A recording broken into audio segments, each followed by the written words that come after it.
What's up, guys? My name is Jason Acosta, and I will be your host on this new podcast, Too Much to Ask. We have a special guest in the house today, Killa King. Thank you for having me in, bro, for the very first episode. Right. Yeah, I appreciate that, man. This is definitely going to be a dope kickoff. Yeah, let's do it. I'm just going to dive right into it, man. There's been a lot of speculations and a lot of things I know you wanted to address and talk about behind the scenes. And one of the things is just the last 3 consecutive fights. People kind of want to just know where the mind frame and where the headspace was going into. Let's just start at the. Let me actually take it back and just go back to the Gino fight. Okay. Let's go back there. Man, starting off with the hard hitter. Yeah. So tell us a little bit about just how it started and then how it ended. The camp, I actually asked for that fight. Gino won a belt, and I decided I thought I could win that fight. So I asked for that one, and we got it lined up. And yeah, man, it was a crazy fight. The way it ended up playing out.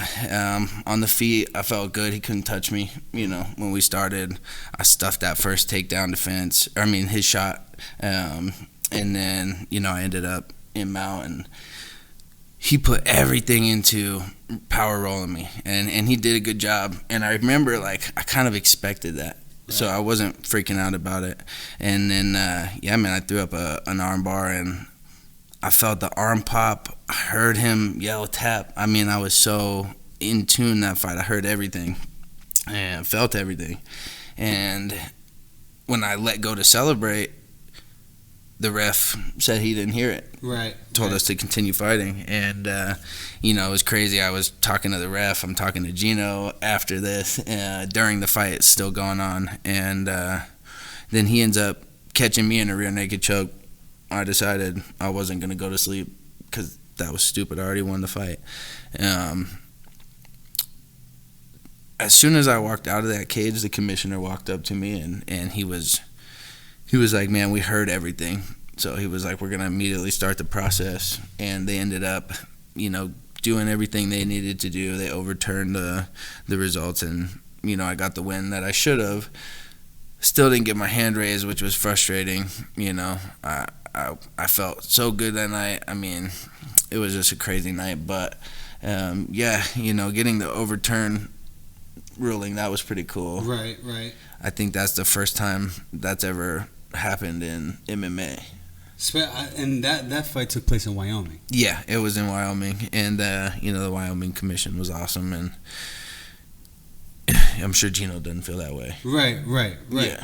So to have a clear standpoint on it, so you didn't get the win officially that night. No. They ruled it a loss. Yeah, that night. Okay. They ruled it a loss, and I don't even know how long it took. I think it might have taken 3 weeks or a month even for them to do their whole process. Yeah, and they overturned it to a win, and you don't usually see that. You usually see it get turned to a no contest. Yeah, correct. Which is that's what happens most of the time, but I just think the fact that the commissioners were literally sitting there and there was actually video proof. Yeah, there was video proof of the actual submission. Yeah, and there was a lot of people outside the cage that heard it, and it is what it is. But it was such a crazy experience to feel that. Right. You rarely ever to see that, but to feel it was a wild one for sure. Right. So then, what was the headspace moving forward? Not knowing.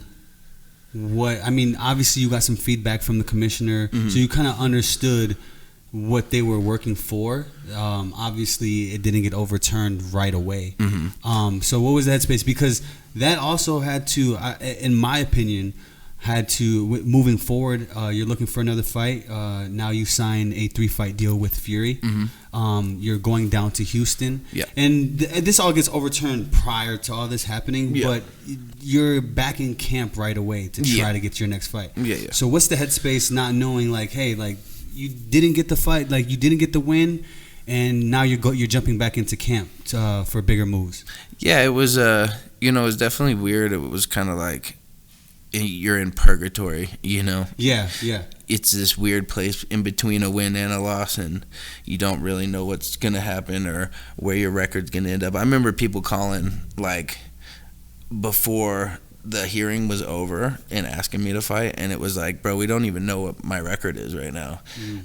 Let's figure that out first, and then let's figure out, what to do next. Right. And then once that happened, then obviously we got the contract with Fury signed, and that was cool. That's, something I've been wanting to experience for a while. So, And that just moving forward, and just kind of asking about, just moving forward and asking you about where the headspace was when you took the first fight in your hometown. Oh, yeah. Just the excitement and how you were feeling and the nerves, and just take us through what it was like to actually return to your hometown after training and being away for so long. Just take us through that mindset and your headspace. Yeah, it was definitely something I wanted to do. I did my whole amateur career up here. I did my first couple pro fights in Wyoming, so it was something I had been working towards, and to get it was awesome. But yeah, there was a lot of feelings and emotions that came with coming home for the first time to fight. It was cool though. I got to see a bunch of people I hadn't seen in years, and some of my closest friends growing up came to the fight, which was awesome. Unfortunately, it didn't turn out super great, but it is what it is. I got to still enjoy some time with some awesome people. Right. And we'll dive a little bit more into that. So I see you brought some gear up here. Yep. And who's this actually made by? This is actually from Alpha Black Label. Okay. Yeah, Kel has been one of my sponsors since my third amateur fight. Really? Yeah. Oh God. Yeah. So that's dope. Yeah, we go way back. And as I've progressed in my career, he's progressed in his career too, right, which has been awesome to see. Yeah, he makes great shirts. They're actually shirts that I would wear around in public, and my fight gear is definitely top notch. The shorts they're on point every time. Yeah, for sure. He was your first sponsor? He was one of my first sponsors. I had a couple. My very first sponsor, I guess, was Whole Body Apothecary. They have CBD. Yeah. Oh, okay. Yeah, they since so they my were your second actual fight. Oh, okay. Yeah, okay, yeah. So and they've had my back, man, nonstop. Really? All my fights, yeah. So So actually, we'll jump into a commercial break, and this commercial is brought to you by Alpha Black Label.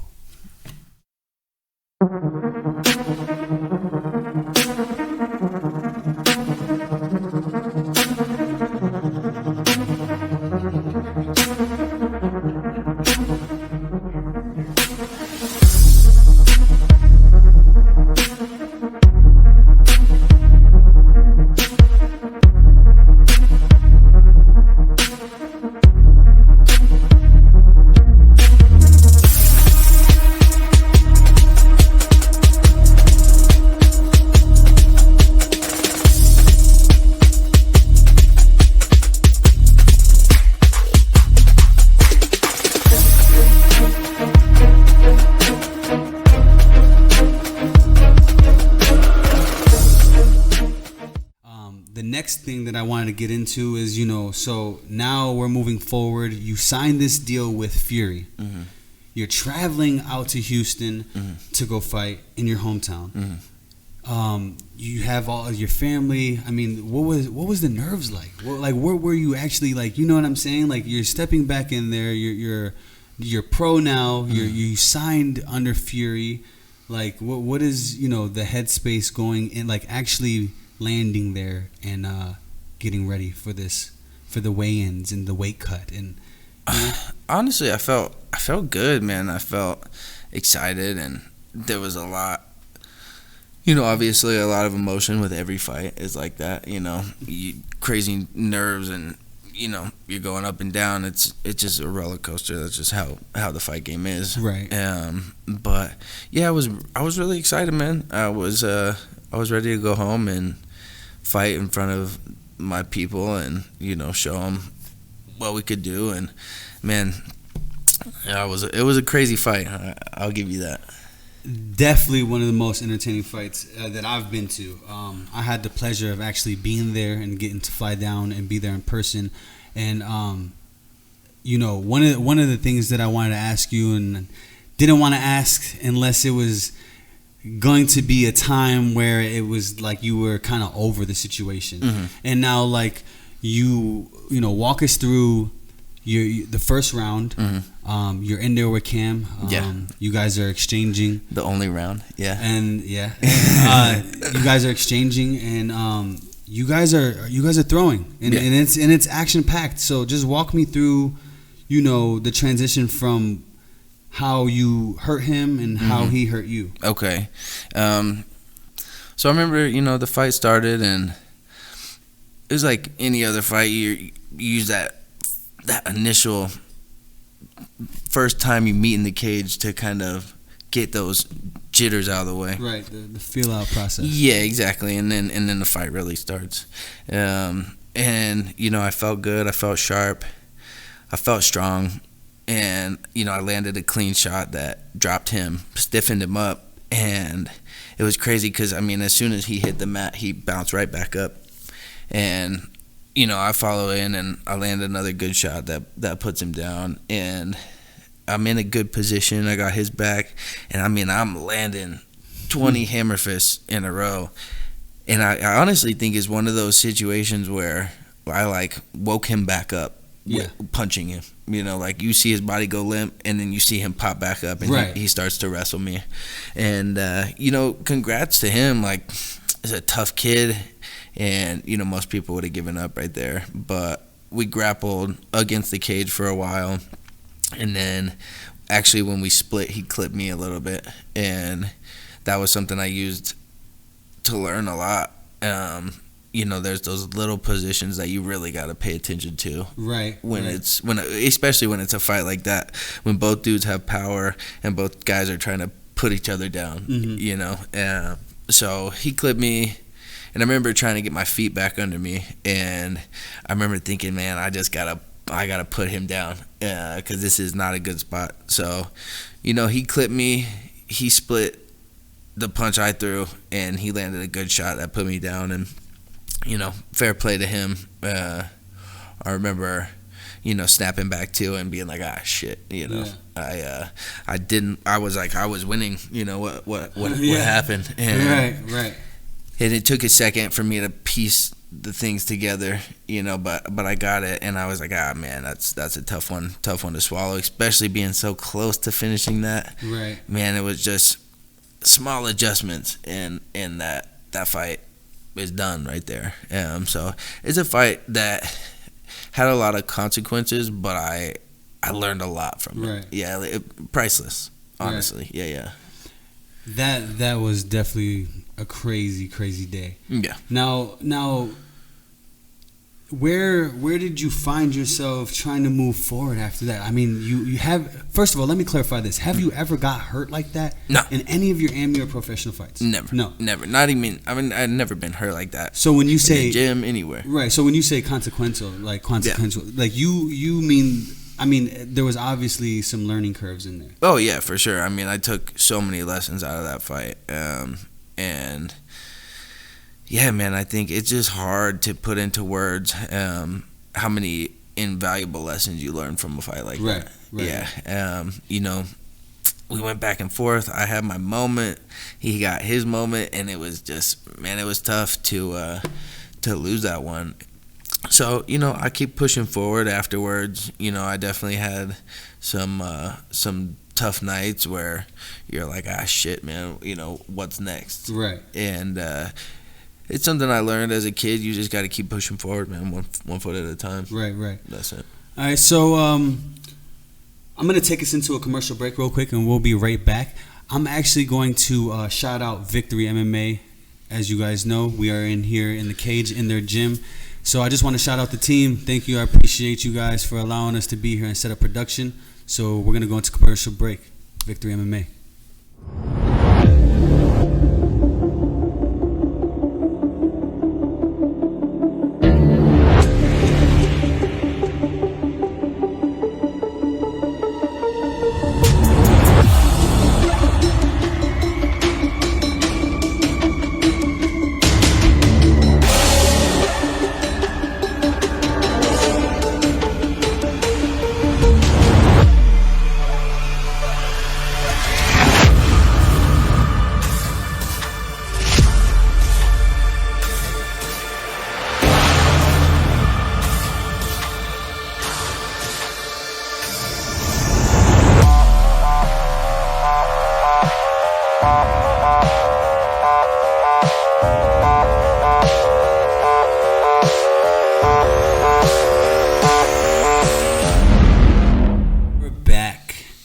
So just to continue and pick up where we left off, you walk us through, the fight. You walk us through the transitions and the emotional breakdown. What you took time off? Mm-hmm. Just to clarify, you took around 7 months off. Yeah.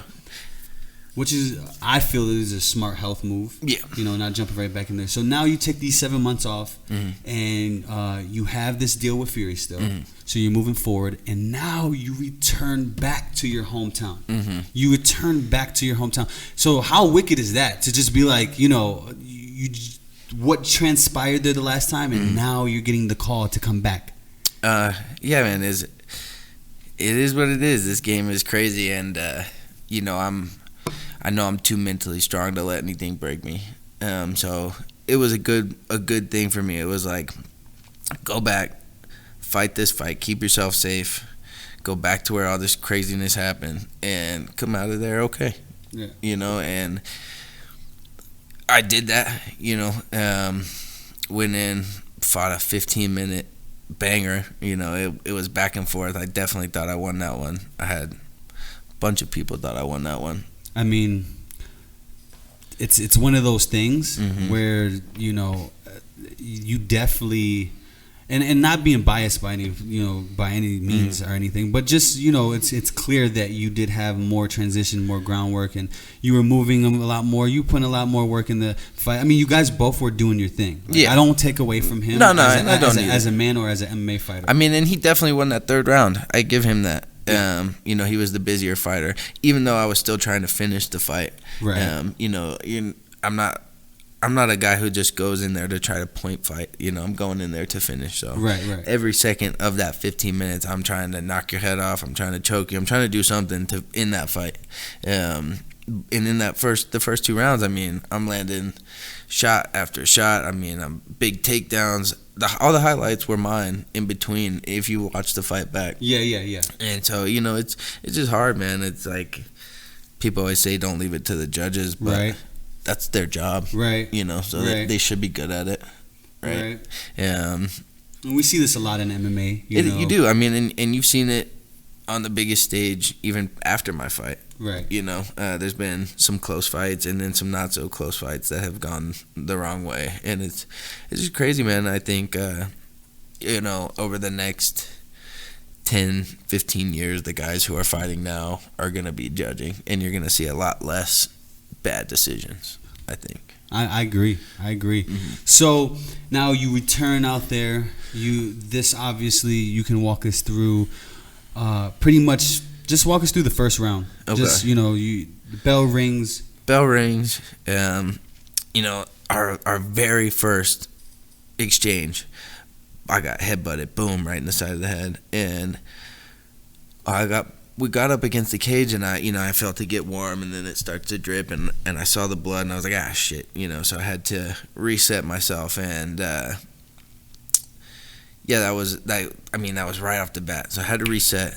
He's trying to get double underhook, so I got to move. Don't let it get any worse than it already is. Right. So we're moving. We end up separating. I land some good shots. I mean, a head kick. I'm landing a bunch of clean shots, good overhands, good body shots, and take his back, have his back for a while. I mean, I felt like it was a pretty dominant round for me. I don't see how. He held me up against the cage and landed a couple knees, but I don't see how that takes away from the whole round. Right. So that round ends, and we go in between, and the cut man takes great care of me. That dude is awesome. He always is rapping for Fury, and then he does the cuts. Midman Jones, shout out. He took good care of me. Got that thing to quit bleeding pretty quickly, and then go back out second round. I had some more big moments. I mean, spinning back fists, spinning elbows on the cage, big takedowns, good positioning. I mean, the last 30 seconds I go for a submission, and I pull guard for a guillotine, and I didn't get it, but he didn't land anything after that. And so, I don't understand how that round could have been his. Right. 4 minutes and 30 seconds for 30 seconds where no damage was landed. I don't see how that takes the round, but it is what it is, you know. In between the second and third round, Gilbert told me, he was like, bro, it could be 1-1, so I need you to go out there and win this round. And yeah, like I said, Eduardo clearly won that round, but I for sure thought I had the first 2 rounds. I mean, and a bunch of people did, so yeah, it is what it is, man. I've watched the fight probably 15, 20 times since then, right. And I really I don't see how I lost that one. So I'm just gonna ask you one more question before we go into another commercial break. Mm-hmm. I wanted to know, is your Fury contract, is it done? Or, No. Or do you still have one fight? Yeah, or? I still got one fight on there, and I plan on finishing out my contract with Fury. That last one, they actually asked Eduardo if he would come up here to fight, and he said no. So I said, you know, whatever, I'll go back to Houston and fight. So I'm hoping the next one we can get up here in Denver. I'll finish out my contract and see what's next. You know, I have no like preconceived ideas of what I want to do or what's next. So I'm just kind of going with the flow. I'm definitely finishing out my contract though. Okay, gotcha. Yep. This commercial is brought to you by Combat Club.